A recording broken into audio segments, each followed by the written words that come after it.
அரசியலில் முழு வெற்றி பெற பியூர் பாலிடிக்ஸ் பயிற்சி பட்டறை நேரடி மற்றும் இணைய வழி. Admission closes on February 21. வரலாற்று வாய்ப்பை தவறவிடாதீர்கள். 7338242242.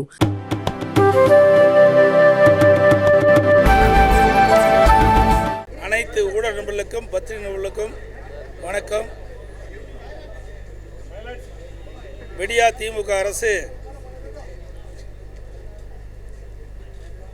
4வது முறையாக பட்ஜெட் தாக்கல் செய்யப்பட்டிருக்கிறது. இந்த பட்ஜெட்டில் வார்த்தை ஜாலங்கள் தான் அதிகமாக காணப்படுது. மக்களுக்கான திட்டங்கள் எதுவுமே இல்லை, பெரிய வளர்ச்சி திட்டங்கள் எதுவுமே இதில் இடம்பெறல. மாண்பு அம்மா இருக்கின்ற பொழுது ஏழை மக்களுக்கு பசு வீடுகளுக்கு திட்டத்தை கொண்டு வந்தோம். அந்த பசு வீடுகள் திட்டத்தையும் நிறுத்திட்டாங்க இந்த விடியா திமுக அரசு. அதோடு 3 ஆண்டு காலமாக மாநகராட்சி பகுதியில் இருக்கின்ற உட்புற சாலைகள் சீர் செய்யலை. இந்த ஆண்டு தான் நிதி ஒதுக்கப்பட்டதாக தெரிவிச்சிருக்கிறாங்க. அதோட கிராமப்புறத்தில் 1,52,000 கிலோமீட்டர் உள்ள சாலைகளை சீர் செய்வதற்கு வெறும் 1000 கோடி தான் ஒதுக்கியிருக்கிறாங்க. மற்றும் உடைய தேர்தல் அறிக்கையில் ஆட்சி பொறுப்பேற்ற பிறகு ஒவ்வொரு ஆண்டும் குறிப்பிட்ட தடுப்பணைகள் கட்டப்படும், அதற்கு தேவையான நிதி ஒதுக்கப்படும் என்று சொன்னாங்க. இந்த பட்ஜெட்டில் அதுவும் தெரிவிக்கப்படவில்லை. ஒவ்வொரு ஆண்டும் ஒரு குறிப்பிட்ட தொகை ஒவ்வொரு துறைக்கும் ஒதுக்கப்படுவது. அதை போல தான் இந்த ஆண்டும் இந்த விடியா திமுக அரசு இந்த பட்ஜெட்டில் எல்லா துறைக்கும் ஒரு குறிப்பிட்ட நிதி ஒதுக்கி இருக்குது.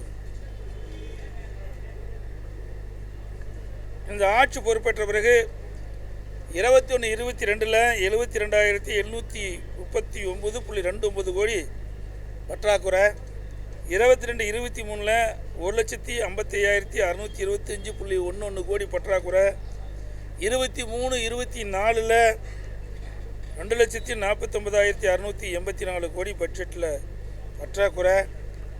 இன்றைக்கு 2024-25 திட்ட மதிப்பீட்டில் நீங்கள் பார்த்தீங்கன்னா 3,58,354 கோடின்னு சொல்கிறாங்க. இன்றைக்கு நிதி பற்றாக்குறை 1,08,689 கோடி அப்படின்னு இந்த ஆண்டு சொல்லியிருக்கிறாங்க. இன்றைக்கு இந்த விடியா திமுக ஆட்சி பொறுப்பேற்ற பிறகு நீங்கள் 8,33,361 கோடி கடன் இருக்குது. வேறு ஆட்சி பொறுப்பு ஏற்பதற்கு முன்பாக 2021 பொதுத் தேர்தலின் போது இன்றைய முதலமைச்சர் பொதுக்கூட்டத்தில் பேசுகின்ற பொழுது தமிழ்நாட்டை கடனாளியாக்கி விட்டார்கள் என்ற குற்றச்சாட்டை தெரிவித்துக் கொண்டிருந்தார். இப்பொழுது ஆட்சி பொறுப்பேற்ற பிறகு சுமார் 8,33,361 கோடி கடன் உயர்ந்திருக்கிறது. இந்த கடன் மேலாண்மை சரி செய்வதற்காக ஒரு நிபுணர் குழு அமைக்கப்படும் என்று சொல்லி ஒரு குழு அமைச்சாங்க. இப்போ அந்த குழுவை தேடி கண்டுபிடிக்க ஒரு குழு போடணும். அப்படிப்பட்ட நிலைமை தான் தற்போது இந்த ஆட்சியில் பார்க்க முடியுது. நாங்கள் எங்களுக்கு நிதிநிலை புக்கு கொடுக்கல, நிதிநிலை புத்தகம் கொடுக்கல, கணினியில் தான் நாங்கள் பார்த்துக்கிட்டு இருந்தோம். அதனால் முழுமையாக அதில் எடுக்க முடியல. என்னுடைய நிதிநிலை வரவு செலவு திட்டத்தில் பார்க்கும்போது பல குளறுபடி இருக்கின்றன. அதையெல்லாம் முழுமையாக என்னுடைய அறிக்கையில் ஊடகத்துக்கு பத்திரிகையும் கொடுக்கப்படும். இந்த பட்ஜெட்டை ஒரே வார்த்தையில் பார்க்கணுன்னு நீங்கள் சொன்னீங்கன்னா தெளிவாக சொல்லிடுறேன். தேன் கூடும் கஞ்சனின் கருவலும் ஒன்றுதான், இரண்டும் அவற்றை நெருப்பிட உழைத்தவர்களுக்கு பயன் தருவதில்லை. இந்த வகையில்தான் இந்த விடியா ஆட்சியின் பட்ஜெட் உள்ளது. அதோட கனவு பட்ஜெட், காணல் நீர், இது மக்களுக்கு பணம் தராது. இதுதான் இன்றைய பட்ஜெட்டுடைய நிலை. ஒரு புறம் கடன் நான் வருவா பற்றாக்குறை கட்டுக்குள்ள வச்சிருக்கோம் அப்படின்னு சொன்னாலும் கடன் தொகை அதிகரிச்சிருக்காரு. கடன் வாங்கிட்டே இருக்கிறாங்களே, வருஷம் கடன் வாங்கித்தான் இந்த அரசு வண்டி ஓட்டிகிட்டு இருக்குது. ஆட்சி வருவதற்கு முன்பு என்னெல்லாம் பேசுனாங்க? அனைத்து இந்திய அண்ணா திராவிட முன்னேற்ற கழக அரசில் கடன் வாங்கி வாங்கி தமிழகத்தை கடனாளாக்கிட்டாங்கன்னு சொன்னாங்க. இன்றைய நிலை என்ன? இந்த ஆட்சி பொறுப்பேற்றிலிருந்து கடன் வாங்கி தான் இந்த ஆட்சியே நடக்குது. இப்படியே கடன் வாங்கி இன்றைய நிலைக்கு நான் சொன்ன மாதிரி 8,33,366 கோடி கடன் வாங்கிட்டாங்க. எல்லா வகையிலும் இன்றைக்கி நிதியமைச்சர் பேசுகிறார். இதற்கு முன்பு மேதக ஆளுநர் உரையில் நன்றி தெரிவிக்கும் தீர்மானத்தில் பதில் உரை ஆற்றினார் முதலமைச்சர். அப்போ சொன்னார் நம்பர் ஒன் சொன்னார். இந்தியாவிலேயே கடன் வாங்குவதில் நம்பர் 1 தமிழ்நாடு. அதை சொல்ல மறந்துட்டார்.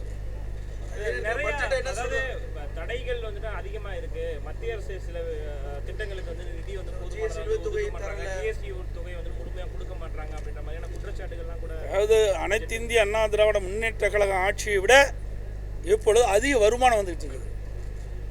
உங்களுக்கே தெரியும் ஜிஎஸ்டியில் எவ்வளோ வருமானம், அதில் பாதி வருதுல்ல. அப்புறம் அதிகமான வருமானம் தான் இருக்குது. அனைத்து இந்திய அண்ணா திராவிட முன்னேற்ற கழகத்தில் கலாலில் வந்த நிதியோடு அதிகமாக வந்துட்டு இருக்குது.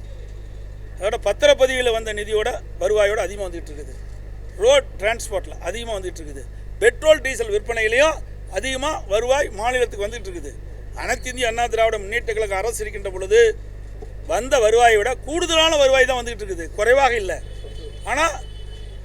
ஆனால் எந்த திட்டமும் பெரிய திட்டம் அறிவிக்கல. மாண்பு அம்மாவுடைய அரசு இருக்கின்ற பொழுது, இதே புரட்சித் தலைவர் அம்மா இருக்கின்ற பொழுது பல்வேறு புதிய திட்டங்களை அறிவித்தோம். நிறைய திட்டங்களை கொண்டு வந்தோம். குடிமராமத்து திட்டத்தை கொண்டு வந்தோம். விலையில்லா மிக்சி கிரைண்ட் மினிஸ்ட்ரி கொடுத்தோம். அதோட விலையில்லா சைக்கிள் கொடுத்தோம். மடிக்கணினி மாணவர்களுக்கு கொடுத்தோம். தாலிக்கு தங்கம் கொடுத்தோம். அம்மா இருசக்கர வாகனம் கொடுத்தோம். இன்றைக்கி அதிகமான மருத்துவக் கல்லூரிகளை கொண்டாந்து அதுக்குண்டான கட்டமைப்பு ஏற்படுத்தணும். அதிக மாவட்டங்களை பிரித்து அதுக்குண்டான கட்டமைப்பு ஏற்படுத்தணும்.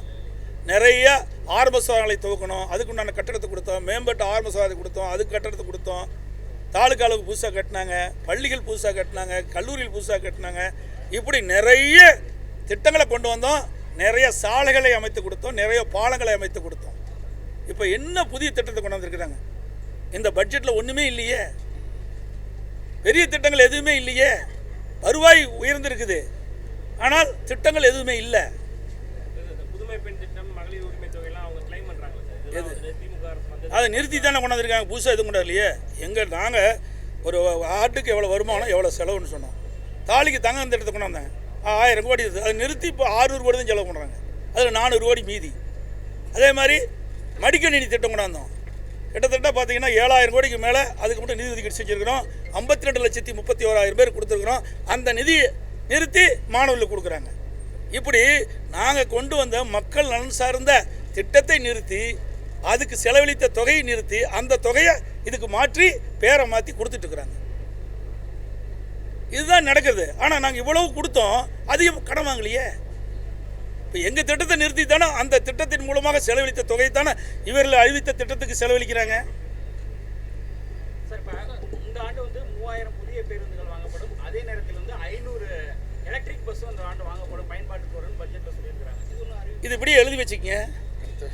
ஆண்டுக்கு நான் ஏற்கனவே சொன்னேன், 21, 22 போக்குவரத்து துறையில் 2300 என்னமோ சொன்னாங்க புதிய பேருந்துகள் வாங்கப்படும், டீசல் பேருந்துகள்.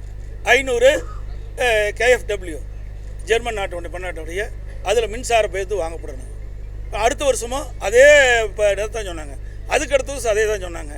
இப்போவும் 3000 பேருந்துகள் வாங்கப்படும், 500 மின்சார பேருந்து வாங்கப்படும் சொல்கிறாங்க. அடுத்த ஆண்டு இதே தான் இருக்கும்.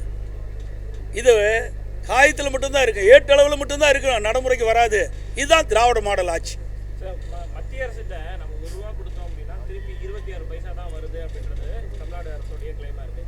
அதிமுக ஆட்சி காலத்தில் நம்ம எவ்வளோ கொடுத்துருந்தோம், மத்திய அரசு வந்து எவ்வளோ கொடுத்தாங்க? இதே நிலை தான் அன்றைக்கும் இதே நிலை தான். ஏன்னா நாங்கள் ஆட்சி செய்த மட்டும் அள்ளி கொடுத்துட்டாங்களா? இவர்களுக்கு எந்த நிலைமையும் அதே நிலைமை தான் அதிமுக அரசு இருக்கின்ற பொழுதும். மத்தியில் யார் ஆட்சிக்கு வந்தாலும் இந்த நிலைமை தான். ஆனால் இருக்கின்ற நிதியை வைத்து சிறப்பான ஆட்சி நான் கொடுத்தோம். மாநிலத்துக்கு கிடைக்கப்பட்ட வருவாயை சரியான முறையில் பயன்படுத்தி நல்ல பல திட்டங்களை நாட்டு மக்களுக்கு செஞ்சு அதனால் தமிழகம் உயர்ந்த நிலைக்கு வந்தது. நாங்கள் கொண்டாந்து உயர்ந்த நிலைக்கு வச்சது தான் இன்றைக்கி தக்க வச்சுட்டு இருக்கிறாங்க. அதே சில நேரத்தில் தக்க வைக்க முடியல. இன்றைக்கி கல்வியில் நீங்கள் எடுத்துக்கங்க, அனைத்து இந்திய அண்ணா திராவிட முன்னேற்ற கழக ஆட்சி இருக்கின்ற பொழுது தான் உயர்கல்வியில் ஒரு அச்சீவ்மெண்ட் பண்ணோம். 2035 அடைய வேண்டிய இலக்கை 2019-20 நாங்கள் அடைச்சிட்டோம். 100க்கு 32 பேர் 2010 உயர்கல்வி படிச்சுட்டு இருந்தாங்க. 2019-20 100க்கு 52 பேர் உயர்கல்வி படிக்கக்கூடிய சூழலை உருவாக்கணும்.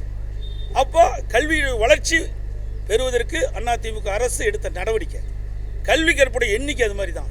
நிறைய ஆரம்பப்பள்ளி, நடுநிலைப்பள்ளி, உயர்நிலைப்பள்ளி, மேல்நிலைப்பள்ளி, கல்லூரிகள் அதிகமாக திறந்த விளைவாக கற்பவருடைய எண்ணிக்கை உயர்ந்தது. இன்னைக்கு நாங்கள் செஞ்சது தான் திருப்பி சொல்லிட்டு இருக்காங்க, புதுசாக எதுவும் செய்யலை, அதுக்கான திட்டமும் அவங்க கொண்டு வரல. தொழில்துறையை பொறுத்த வரைக்கும் முதலீடுகளை ஈர்த்த மாநிலங்கள்ல 14வது இடத்துலேருந்து 3வது இடத்துக்கு தமிழ்நாடு வந்து அந்த தொழில் முதல்லாம் வர வேணும்ல, எல்லாம் சொல்கிறாங்க. 8,60,000 கோடி 6,60,000 கோடி சொல்லியிருக்கிறாங்க, 6,60,000 கோடி என்ன சொல்லியிருக்கிறாங்க, புரிந்துணர்வு ஒப்பந்தம் போட்டிருக்காங்க. இதெல்லாம் வந்தால் தான் நிஜம். நல்லா வார்த்தை ஜாலங்கள் அழகாக இருக்குது, ஆனால் அது நடைமுறைக்கு வந்தால் தானே அது பயனளிக்கும். பொறுத்திருந்து பார்க்கலாம், எத்தனை தொழிற்சாலை வருது, எவ்வளோ பேருக்கு வேலை கிடைக்கணும். ஆனால் அனைத்து இந்திய அண்ணா திராவிட முன்னேற்ற கழக ஆட்சி இருக்கின்ற பொழுது நிறைய திட்டங்களை கொண்டாந்தோம். நிறைய தொழில் முதலாட்டு மாநாட்டை கொண்டு வந்து அந்த திட்டத்தை கொண்டாந்து மாண்புமிகு அம்மா அவர் 2015 தொழில் முதலீட்டார் மாநாட்டை நடத்தினோம். 2019 மாண்புமிகு அம்மாவுடைய அரசு அம்மா வழியிலே நின்று தொழில் முதலீட்டார் மாநாட்டை ஈர்த்து இன்றைக்கு 304 தொழில் கொண்டு வந்து புதிய தொழில் உருவாக்கணும். இன்றைக்கெல்லாம் நடைமுறைக்கு வந்திருக்குது. இந்த ஆட்சி பொறுப்பேற்ற பிறகு எந்தெந்த தொழில் வந்துள்ளது, எத்தனை பேருக்கு வேலைவாய்ப்பு கிடைக்கிறது, எத்தனை தொழில் முடிந்திருக்கின்ற வெள்ளை அறிக்கை வேணும்னா இது வரைக்கும் கொடுக்கவே இல்லையே. சும்மா சொல்லிட்டு தான் இருக்காங்களே ஒழிய, 2 ஆண்டுக்கு முன்னாடி போட்டாங்களே தொழில் முதலீட்டார் மாநாடு. 2 ஆண்டுக்கு முன்பு விடியா திமுக அரசு ஆட்சி பொறுப்பேற்ற பிறகு தொழில் முதலீட்டார் மாநாட்டை நடத்தினாங்க. அந்த தொழில் முதலீட்டு மாநாட்டில் புரிந்துணர்வு ஒப்பந்தம் போட்டிருக்காங்க. எத்தனை புரிந்துணர்வு ஒப்பந்தம் நடைமுறைக்கு வந்தது, எத்தனை தொழிற்சாலைகள் நடந்துகிட்டு இருக்குது, நடந்து முடிஞ்சிருக்குது, முடிஞ்ச தொழிற்சாலையில் எத்தனை பேருக்கு வேலை கிடைச்சிருக்கு, அதுக்கு வெள்ளை அறிக்கை கொடுக்கணும், இது வரைக்கும் கொடுக்கல. ஆனால் ஆன்கோயிங் திட்டத்துக்கு இப்போ உதாரணத்துக்கு கலைஞர் மகளிர் உரிமை திட்டத்துக்குலாம் 13,000 கோடி ஒதுக்கி இருக்காங்க. இந்த புதுமை பெண் திட்டங்கிறதையும் எக்ஸ்பேண்ட் பண்ணியிருக்கிறாங்க. அதுதாங்க இதெல்லாம் நடைமுறைப்படுத்தினா தான் தெரியும். ஏன்னா நான் தான் ஏற்கனவே சொன்னேன், அனைத்து இந்திய அண்ணா திராவிட முன்னேற்ற கழக ஆட்சியில் மக்களுக்கு பயனுள்ள திட்டங்கள், மாணவிகளுக்கு பயனுள்ள திட்டங்களை எல்லாம் இந்த விடியா திமுக அரசு நிறுத்தி அதில் இருக்கின்ற நிதியை தான் இப்போ இப்படி பேரை மாற்றி பேரை வைக்கிறதுல வல்லவர்கள். அந்த பேரை மாற்றி இப்போ அந்த நிதியை பயன்படுத்தி இப்போ கொடுத்துட்டு இருக்கிறாங்க. புதுசாக எதுவும் செய்யலை. இப்போ ஒரு ஆட்சி மாற்றம் எப்படின்னா, ஏற்கனவே இருக்கிற ஆட்சியாளர்கள் மக்களுக்கு எந்த அளவுக்கு நன்மை பயக்கக்கூடிய திட்டங்களை கொண்டு வந்தாலும் அதை தொடர்ந்தால் பரவாயில்ல, அதை நிறுத்திட்டு வேற ஒன்றை மாற்றி இவர்கள் அந்த நிதியை பயன்படுத்தி செல்வதில் எந்த வித புதுமை படைச்சிருக்கிறாங்க. அதே மாதிரி வந்து மாணவர்களுக்கான கல்வி கடன் ஓராண்டில் வந்து 2,500 கோடி ரூபாய்க்கு 1,00,000 மாணவர்களுக்கான அந்த கல்வி கடன் வழங்கப்படும் சொல்லியிருக்கிறாங்க.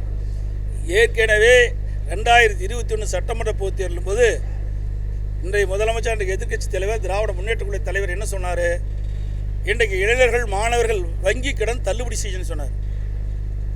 தண்ணியில் எழுதி வச்சாச்சு. கல்வி கடன் ரத்து என்று இன்றைக்கு மாணவர்களுக்கு ஒரு கவர்ச்சிகரமாக ஒரு அறிவிப்பு கொடுத்து மாணவர்களிடத்து வாக்குகளை பெற்று, இளைஞரிடத்தில் வாக்குகளை பெற்று அதோடு முடிஞ்சு போச்சு. இது வரைக்கும் கல்வி கடன் என்ன ஆச்சுன்னு ஒரு வார்த்தை கூட யாரும் பேசலை. இப்போ 2,500 கோடி கடங்குறீங்க, எந்த வங்கி கொடுக்க போகுது சொல்லுங்க, எந்த வங்கியில் நீங்கள் வாங்கி தர போகிறீங்க? இது வரைக்கும் 3 ஆண்டு காலம் ஆச்சுல்ல. இந்த இளைஞர்களுக்கும் மாணவர்களுக்கும் கல்வி கடனுக்கு எத்தனை ஆயிரம் பேருக்கு, எத்தனை லட்சம் பேருக்கு கல்வி கடன் வாங்கி கொடுத்துருக்கீங்க, எத்தனை ஆயிரம் கோடி கடன் பெற்று தந்திருக்கிறீங்க இளைஞர்களுக்கு சொல்லுங்கள். அந்த பட்டியலாம் கிடையாது. எல்லாம் கவர்ச்சிகரமாக வார்த்தை ஜாலங்கள்லாம் பார்த்துக்கலாம். நிதிநிலை புத்தகத்தில் அவ்வளோதான், வேறு ஒன்றுமே கிடையாது.